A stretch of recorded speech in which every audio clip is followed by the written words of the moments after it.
everyday thing. It's an everyday thing. It's an everyday thing when you let your nuts hang. I'm still alive. I'm still alive. I'm still alive. I'm still alive. I'm still alive. I'm still alive. Story time about how my ex tried to unalive me because I found out that he's gay and has HIV. Don't mind my hair.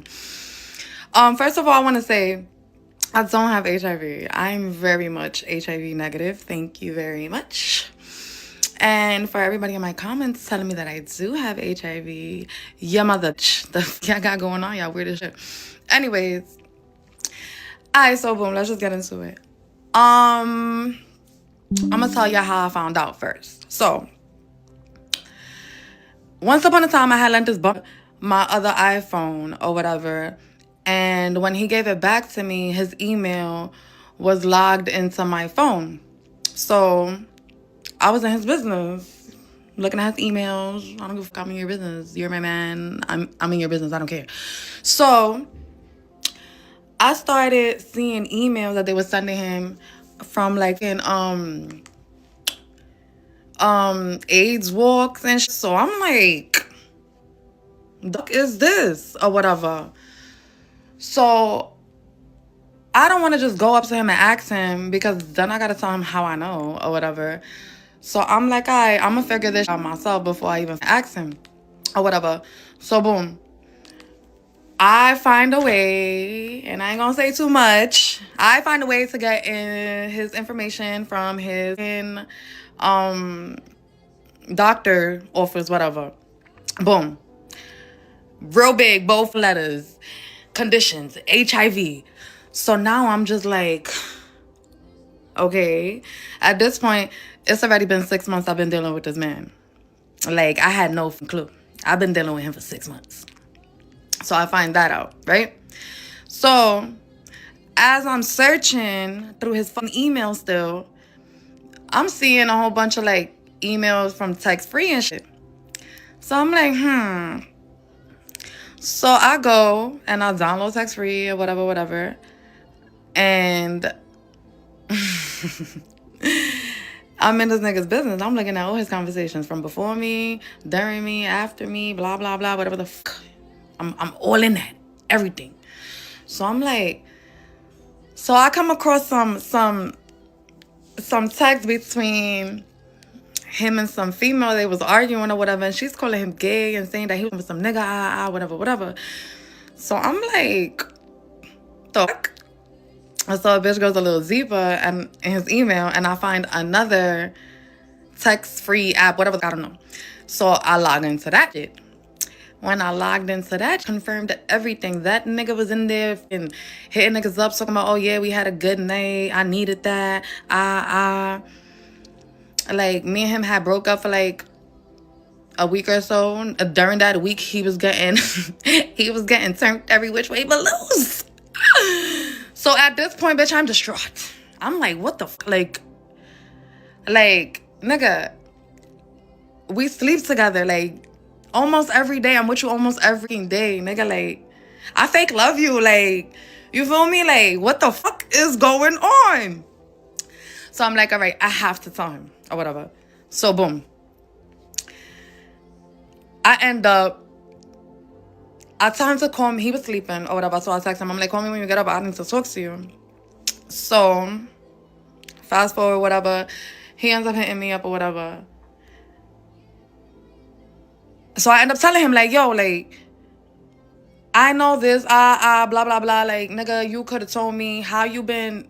We've been doing what we've been doing for the last 6, almost 7 months. And you ain't even tell me. Like, you ain't tell me a thing about nothing. Like, what the fuck? Like, you know, so I'm going off, but I'm also not going off because I'm like, what? Like, a bitch is stuck. You know, so I'm going off, but I'm also trying to be mindful because that's a lot to unpack. You feel me? Like, so whatever. So I told him everything. I'm like, I know everything. Like, he tried to deny the nigga shit. I'm like, listen, girl, like, let's be for review. That's your business. Like, I don't give this 2026. If you want to go tree, that's on you. I don't care. But what we're not gonna fucking do is you understand what I'm saying? Like, you're not gonna be going over whatever. So we ended up having a conversation about it. It's already been 6-7 months that I've been dealing with him. So I went, I got myself tested. I've been good, whatever. He's been taking his medication. He's always been taking his medication. So I'm good. He's undetectable, so I don't have anything to worry about. I didn't have anything to worry about.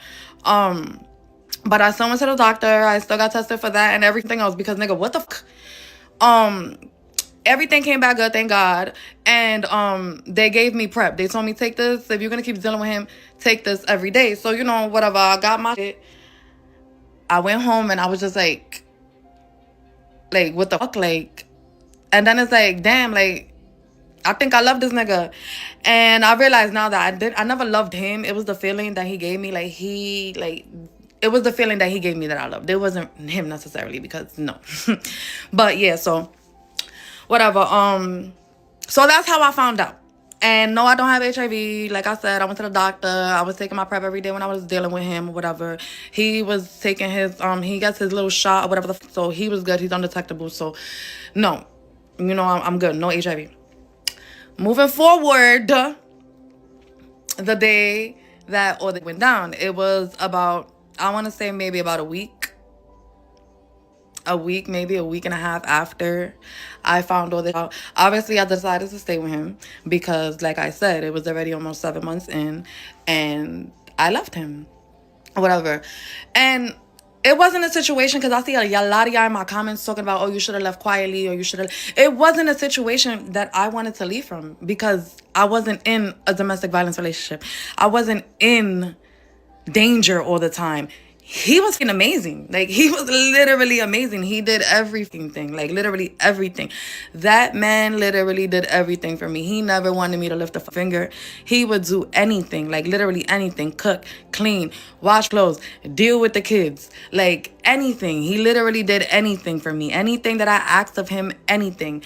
And a lot of the shit he did for me, and a lot of the shit he did for me, he did on his own willingly. Like, it wasn't a situation that I needed to leave or that I wanted to get out of. It wasn't nothing like that. Me and him were amazing. Like, that was my nigga. Like, we had mad fun together. Like, we barely argued. We barely got into it. Like, we were good. Like, everything was always good. Like, it was never in that situation. Like, I never had to fear for my life. So, all that you should have left quiet or y'all protecting these niggas and this and that, no. Absolutely not. So, yeah.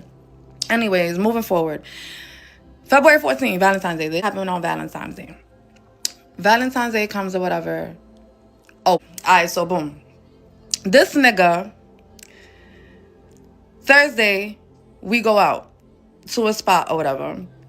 And I say something about my son. But I don't say that I'm talking about my son. He automatically assumes that I'm speaking about my ex for whatever reason. But now that I know he's gay, it explains why he was always talking about my ex. He probably wanted to go him too. But whatever. I digress.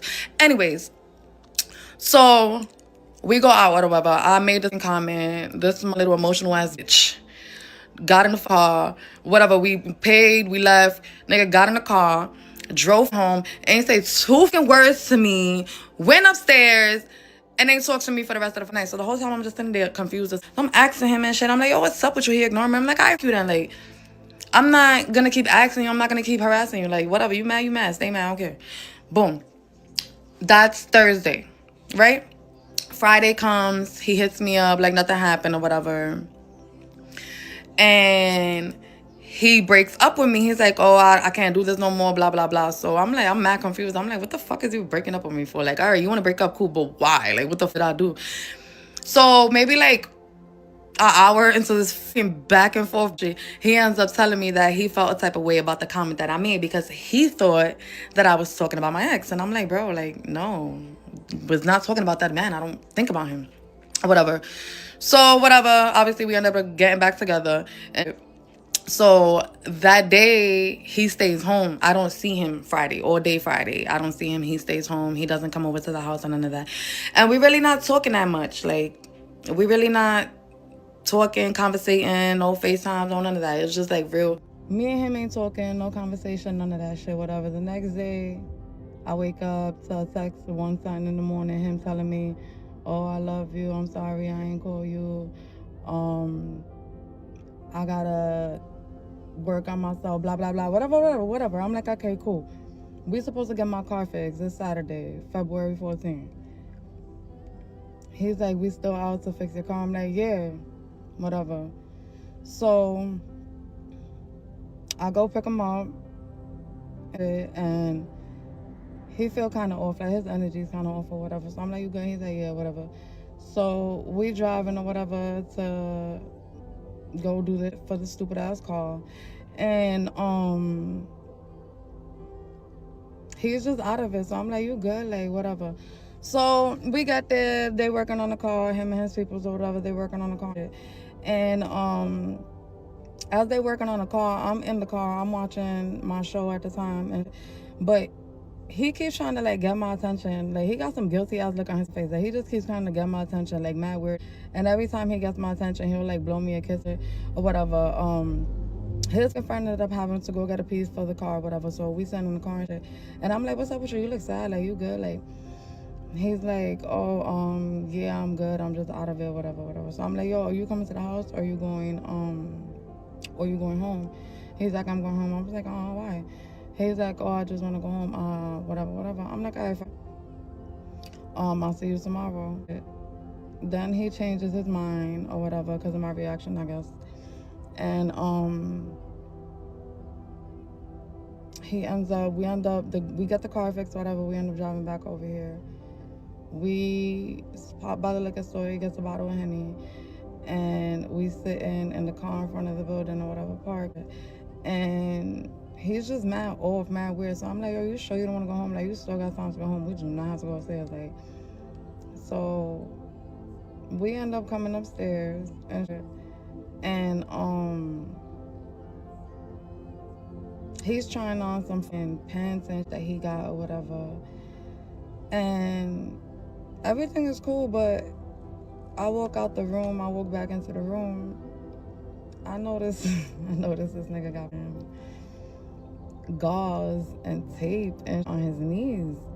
So me already knowing what I know, like, I just found out you be with niggas, I just found out you got HIV, and now you've been acting weird all day. I ain't see you Friday, we ain't really talking. Now you got scabs on your knees, carpet, nigga, what the fuck is that? What?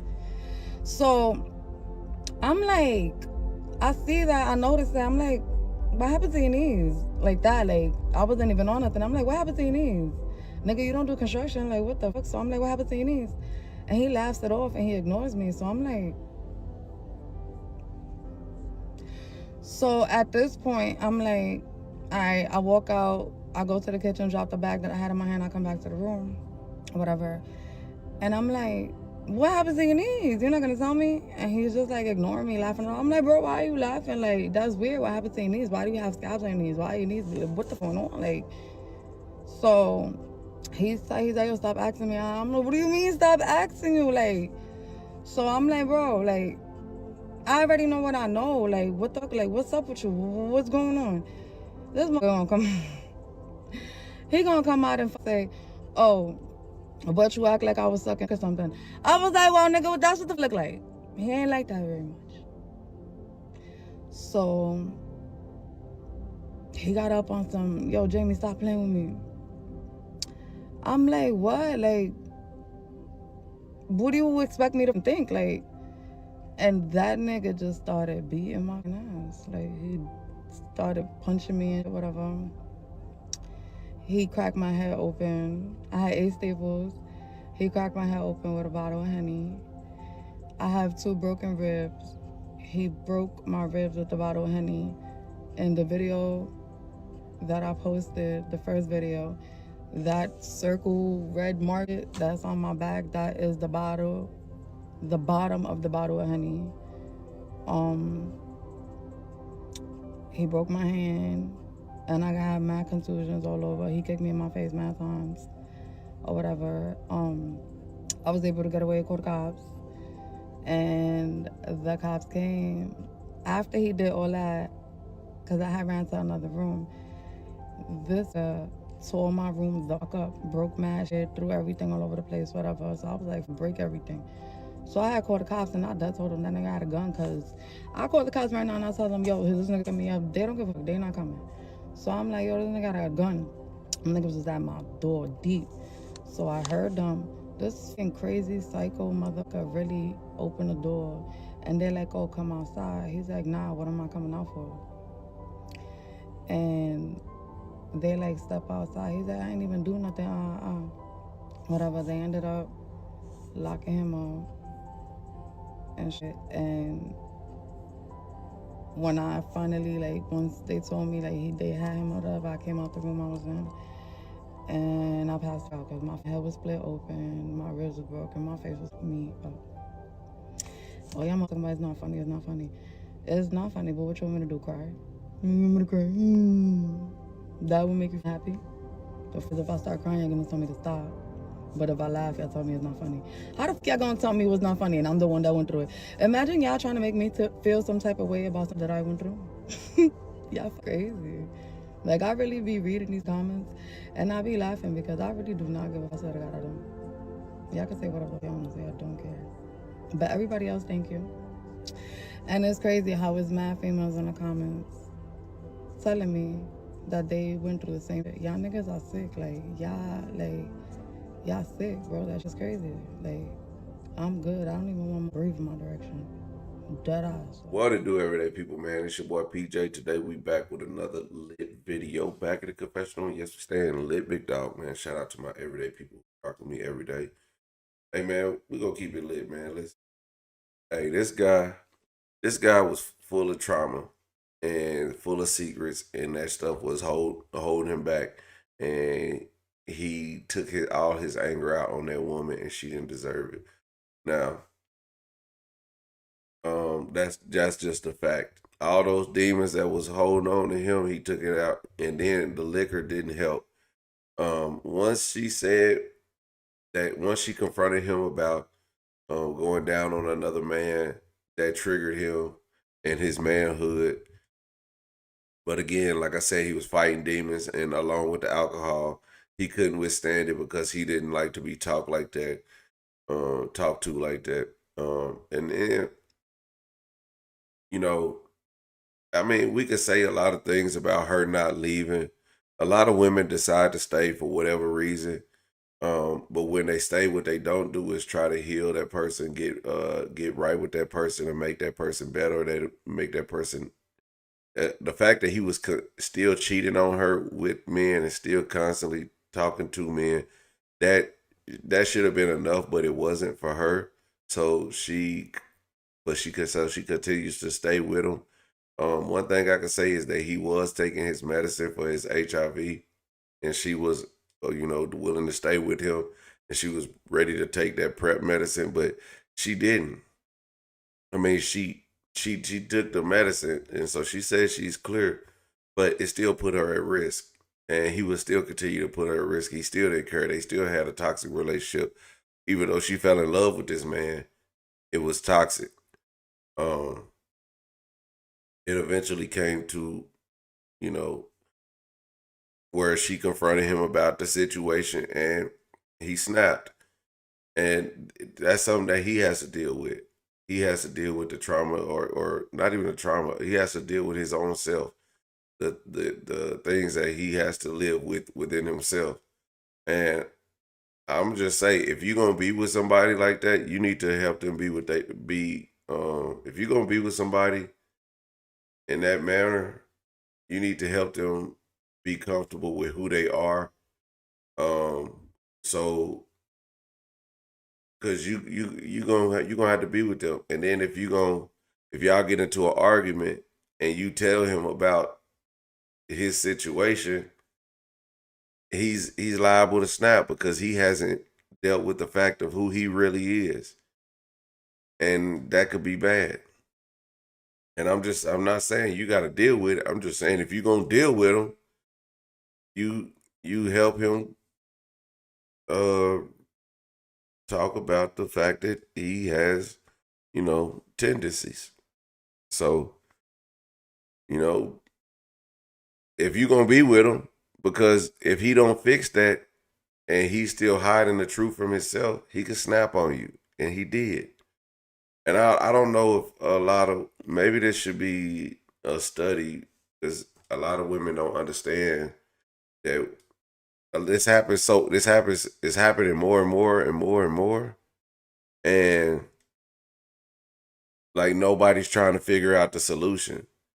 I think once it happens, a lot of women still stay, but they still hold that resentment of cheating, just like they would with a woman. They don't want to tell the world that their man is cheating on them with a woman, and they definitely don't want to tell the world that their man is cheating on them with a man. So at the same time, those women, y'all hide that secret too. So when you hide that secret, and y'all don't go get help for that, and when you try to bring that out, and he ends up beating you to death, or he tried to beat you to death. He hit you, or split your head open, broke your arm, broke some ribs. I mean, doesn't sound like a bad situation. Doesn't sound a bad idea. But if you're gonna be with him, y'all need to go recognize the issue. If you're gonna continue that relationship, because it sounds like it's gonna just continue to be like these situations are gonna continue to happen. If you're gonna be with a man like that, be with him. But it's just like if you be with a person who's been, who got into a bad car wreck, and they have to go through physical therapy. And if you're gonna stay with them through that physical therapy or through their injury to get them better, you need to go through them with that.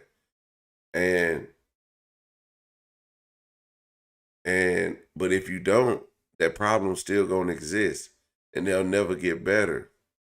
So if you're gonna be there, make sure you do the part to save yourself. And honestly, knowing that he had HIV and didn't tell you, that should have been enough for you to leave. But in some ways, I feel like you didn't want to leave him, and that because you felt some type of way about him. It was the love. You would have eventually did that, but that should have been y'all's. Y'all should have went and got help for that. Y'all should have went and got counseling for that, because that's a lot to take on, especially if he didn't give it to you at that point. Although he was taking his medicine and was undetectable, your body was still at risk without you knowing, and he would have never told you. So that's what I say. It was a lot that y'all needed to do, and y'all didn't do. After that, y'all just pushed it to the side, and no man tries on pants, honestly. So he was some way after that. But anyway, everyday people, let me know what y'all think about this in the comment section. Like, comment, subscribe, and holler at you later. Peace.